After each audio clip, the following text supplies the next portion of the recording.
Most financial advice tells you to save 3 to 6 months of expenses in an emergency fund. Then it never explains how. If you're living paycheck to paycheck, saving $10,000 sounds impossible. You have rent, student loans, car payments.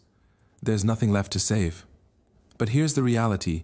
People making $40,000 per year build emergency funds. People making $100,000 per year have nothing saved.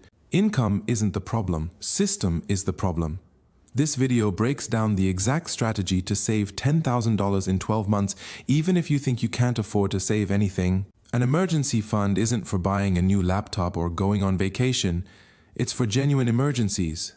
Medical bills, car repairs, losing your job, getting evicted. Emergencies that force you into debt if you're not prepared. Without an emergency fund, one bad month destroys everything. You put the car repair on a credit card at 22% interest. Now you're paying interest on an emergency.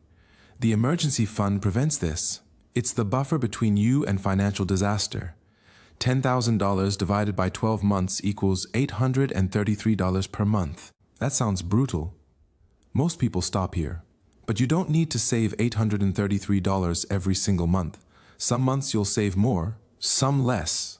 The goal is averaging $833 monthly by year end. You'll front-load savings when you have windfalls. You'll save less during expensive months. The annual target matters more than perfect monthly consistency. If you save $1,200 in 3 months and $400 in one tough month, you're still on track. You're not finding $833 of spare cash lying around. You're creating it. Strategy 1. Income increases, overtime, freelance gigs, selling stuff you don't use, ask for a raise. One extra shift per week at $15 per hour is $240 per month. Strategy 2. Expense cuts. Cancel subscriptions. Meal prep instead of eating out. Refinance high-interest debt. $100 per month saved from cutting expenses is $1,200 per year. You need 4 sources adding $200 per month each to hit the target. Not one massive change, 4 small ones. Month 1, save your tax refund if you get one. Average refund is $3,000. That's 30% of your goal instantly. Open a high-yield savings account separate from your checking. Ali, Marcus, or Discover savings accounts pay 4% to 5% interest. Your regular bank pays 0.01%. The interest difference on $10,000 is $400 per year. Put the tax refund there immediately. Month 2, sell things you don't use, old electronics, clothes, furniture, shoes you never wear. List everything on Facebook Marketplace, OfferUp, or Poshmark. Target $500 from selling stuff. Most people have $1,000 plus worth of unused items. Month 3, cut one major recurring expense. Cable, gym membership you don't use, subscription boxes, car you're leasing but could downgrade. Save the first month's savings, then automate it so that amount transfers to savings every month going forward. You've saved maybe $4,000 from windfalls and cuts. Now you need consistent monthly income. Pick up a side gig.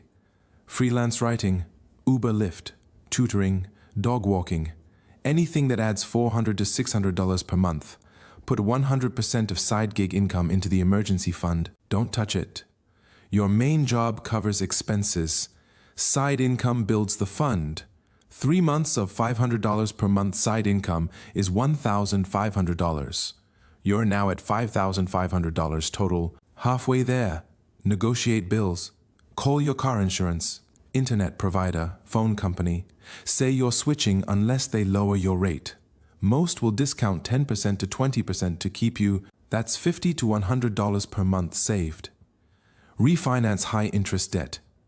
If you're paying 18% on a credit card, transfer to a 0% APR balance transfer card. The interest you're not paying goes to savings instead. Meal prep aggressively. Eating out costs $400 to $600 per month for most people. Meal prepping costs $200. Save $300 per month. 3 months is $900. You're now at roughly $7,000 saved. You're close, but the last $3,000 is the hardest. Motivation drops. You want to spend it, resist, use any bonuses or raises. If you get a year-end bonus, it goes entirely to the fund. If you get a raise, the raise amount gets auto-transferred to savings before you adjust lifestyle. Temporarily extreme cuts, no eating out, no entertainment spending, no new clothes. 3 months of monk mode. It's temporary. You're finishing what you started. Accountability. Tell someone your goal. Check in weekly. The social pressure keeps you disciplined when willpower fades, not in checking. Too easy to spend, not in investments. Stocks can drop 30% right when you need the money. High yield savings account, 4% to 5% interest. FDIC insured, no fees, instant access. Keep it separate from your regular accounts so you're not tempted to dip into it for non-emergencies. Ali Bank, Marcus by Goldman Sachs, Discover Savings, or Capital One 360. All work, real emergencies, medical bills, car breaks down and you need it for work, losing your job, major home repair, unexpected legal fees, not emergencies, sales, vacations, upgrading your phone, concert tickets, Christmas gifts. If you can plan for it or delay it, it's not an emergency. The fund exists for things that can't wait and can't be avoided. Discipline here is what separates people who maintain emergency funds from people who drain them constantly. They save $8,000 and then raid it for something that isn't an emergency. New couch, trip to Vegas, down payment on a car upgrade. The fund disappears, they start over, then give up. If you spend the emergency fund on non-emergencies, you're back to zero the next time a real emergency hits. The rule is simple. Once you hit $10,000, you only touch it for genuine financial emergencies. Everything else gets funded through regular budgeting. Stop adding to it. $10,000 is enough for most people. More than that and you're losing opportunity cost. That money could be invested in growing. Redirect the $833 per month. Now it goes to investing, paying off debt, or other financial goals. The emergency fund is built. Maintain it. Don't grow it indefinitely. Only replenish after using it. If you spend $2,000 on a medical emergency, rebuild that $2,000, then stop. The fund should hover around $10,000, not grow to $50,000. Maybe you're on a lower income. Maybe you have dependents. Maybe $833 per month genuinely isn't possible. Fine. Adjust the timeline. $10,000 in 18 months is $555 per month. Still challenging but more realistic. Adjust the target. Maybe $5,000 is your emergency fund. That's still 6 months of minimal expenses for some people. Better than nothing. Focus on the system, not the timeline. If you build the habit of automatic transfers and side income, the fund will grow. Slower is fine. What matters is that it's growing. Some people genuinely cannot save $833 per month on their current income. If you're making $25,000 per year and rent is $1,200 per month, the math doesn't work. This isn't a motivation problem, it's an income problem. The answer isn't budgeting harder, it's increasing income. Side gigs, job changes, certifications that lead to raises, moving to a lower cost of living area. These are harder solutions than skip Starbucks, but they're honest.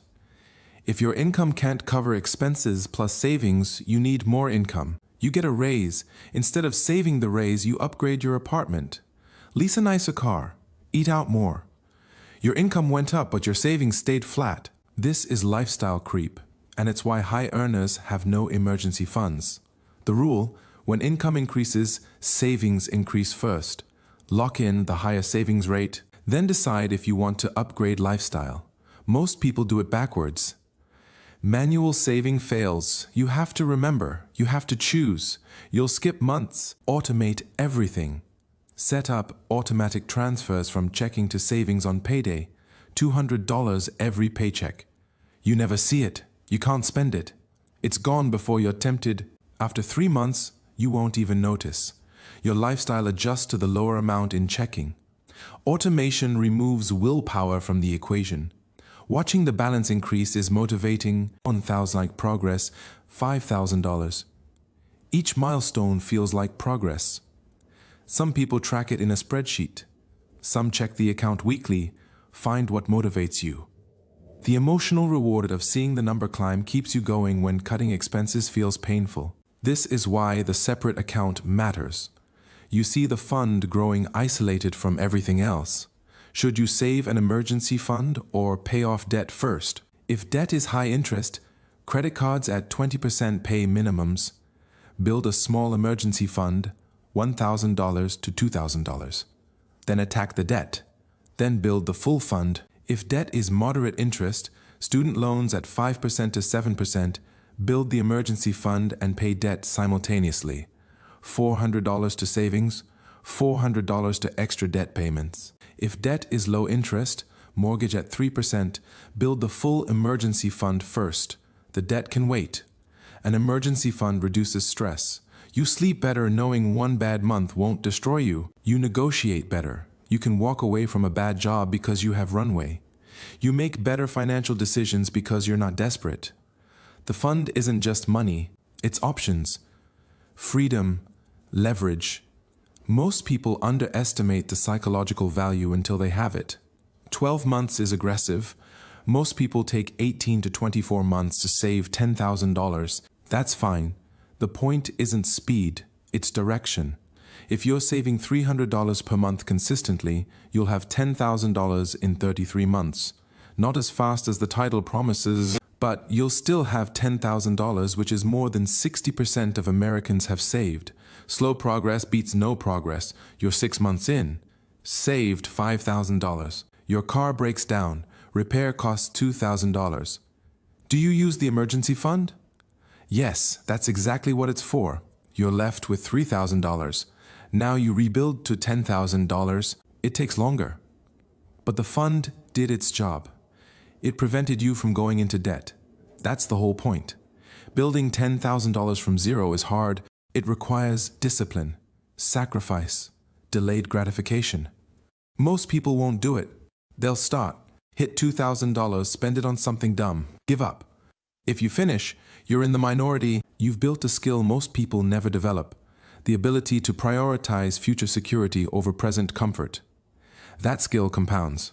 It's worth more than the $10,000 itself. Comment your current emergency fund balance or starting from $0 if you're beginning this challenge today.